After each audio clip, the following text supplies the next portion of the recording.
for each other ngayong Valentine's Day, of course. Mensahe ko sa'yo dong, okay lang po mag-mic. Mensahe ko sa'yo dong na sana kung may magbabago man sa ating dalawa o sa'yo, sana sa magandang paraan. Kasi masaya ako na nakikita ang nag-grow tayo individual. Tapos, andito lang ako lagi sa'yo, sumusuporta ako sa'yo. Tsaka, ayun. Project din si Edward, pero kahit may kanya-kanya projects, araw-araw daw dapat pasayahin si Maymay kahit hindi Valentine's. Kung may plano ka o may expectations ka, you have expectations for her reaction as well. Gusto ko simple lang. Gusto ko intimate. Special message.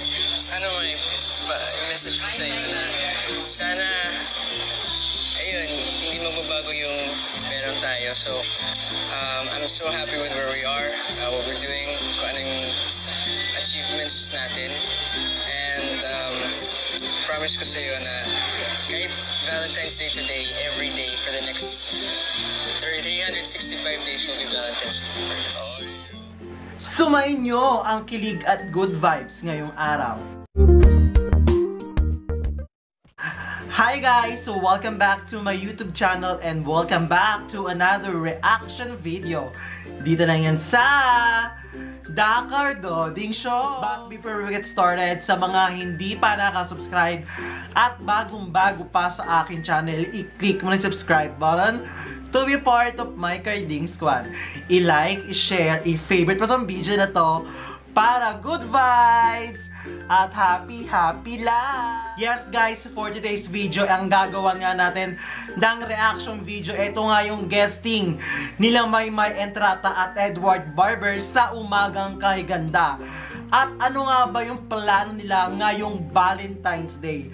At ano nga yung pangako nila sa isa't isa? So yun guys, kung gusto nyo malaman yung naging ganap sa UKG at yung naging sinabi nila sa Umagang Kay Ganda, just keep on watching. So yun guys, before we get started, gusto ko lang kayo batiin ng Happy Hearts Day, Happy Valentine's Day sa lahat ng mga walang jowa, sa lahat ng single na katulad ko. Okay lang yan, okay lang maging single, at least masaya tayo sa ating buhay. At least nandyan ang Mayward para magpakilig sa atin. Dahil dyan, okay na ang buhay. So yun guys, wala nang maraming satsat.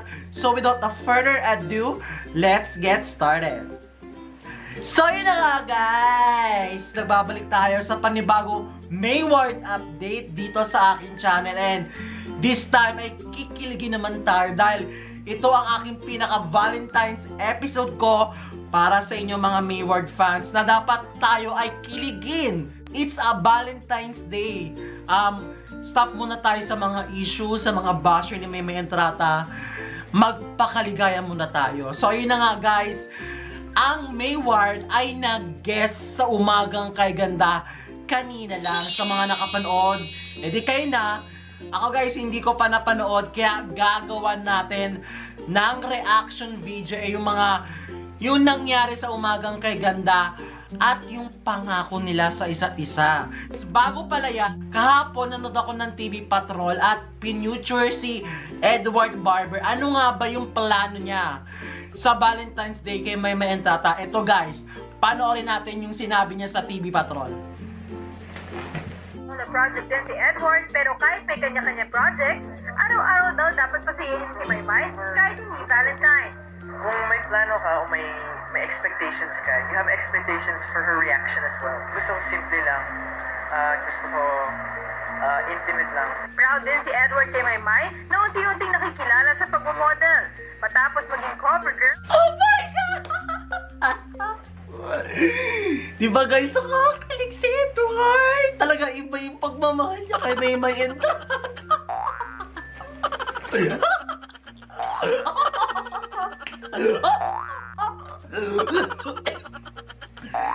Grabe guys, talagang totoong-totoo talaga sa Edward Barber. Kasi tulad nga sinabi niya, hindi naman kailangan ng maborgang celebration when it comes to Valentine.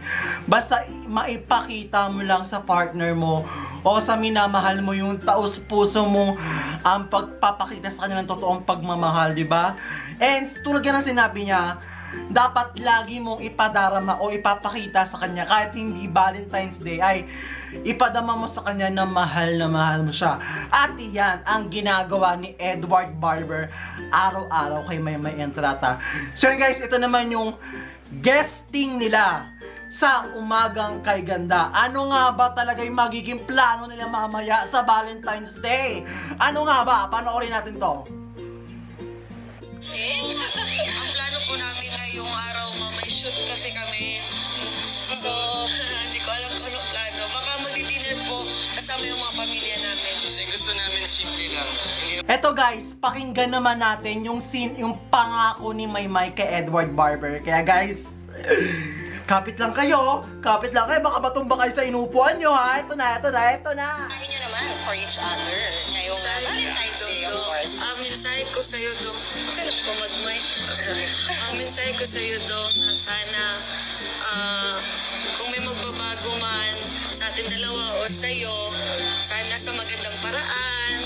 Kasi masaya ako na nakikita kang nag-grow tayo individual. Tapos, andito lang ako lagi sa'yo, sumusuporta ako sa'yo. Tsaka, Ayun! Ayun na nga guys, nakakakilig. Ang ganda ng mensahe ni Maymay Entrata. Halatang halata mo sa kanya na hindi siya selfish na tao. Talagang gusto niya as a partner. Gusto rin niya makita yung partner niya nag-grow, diba? Kasi pangit yung sa isang relasyon kung yung partner mo ay hindi nag-grow. Dapat kayong dalawa yung mag-grow. Grabe si Maymay, napakabait niya. Kaya Edward Barber, napakaswerte mo kay Maymay Entrata. Kaya wag mo pakakawalan si Maymay ko. Grabe. Nakakakilig si Maymay Entrata. So yun guys, ito naman yung mensahe. Kung si Maymay Entrata ay nagmensahe kanina, syempre, may mensahe rin po si Edward Barber para kay Maymay Entrata. Eto guys, tingnan natin lahat.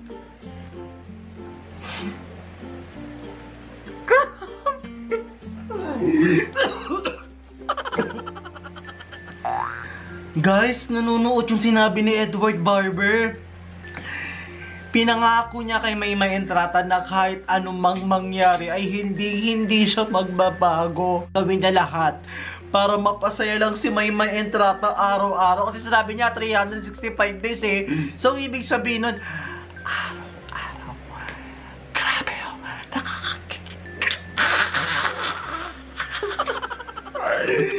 So yun guys, grabe, nakakatuwa talaga tong dalawang batang to. Talagang araw-araw tayong pinasasaya at araw-araw tayong pinakikilig ng dalawang to. Grabe. As in, kakaiba talaga.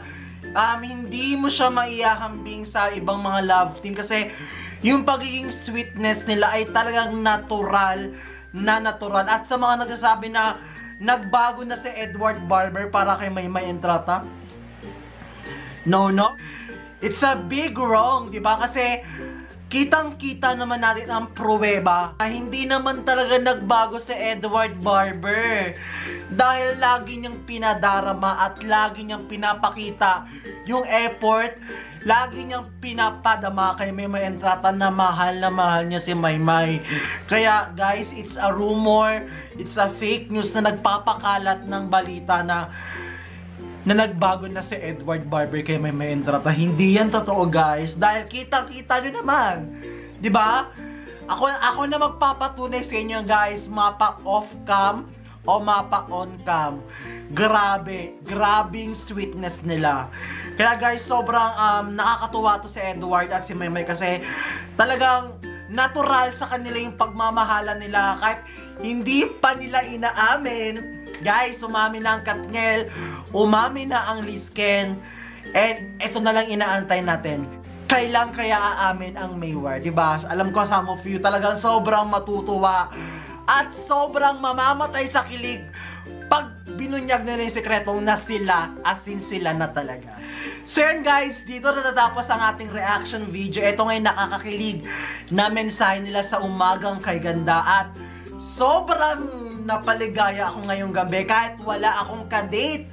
At mag-isa ako ngayong Valentine. Sobrang nakakatuwa at nakaka-touch yung message nila sa isa't isa. At sa tanong na nagbago na nga ba si Edward Barber kay Maymay Entrata, hindi po, dahil habang tumatagal ay patagal ng patagal ay lalo niyang minamahal at lalo niyang ipinapadama na mahal niya si Maymay Entrata. So yun guys, dito natatapos ang ating reaction video.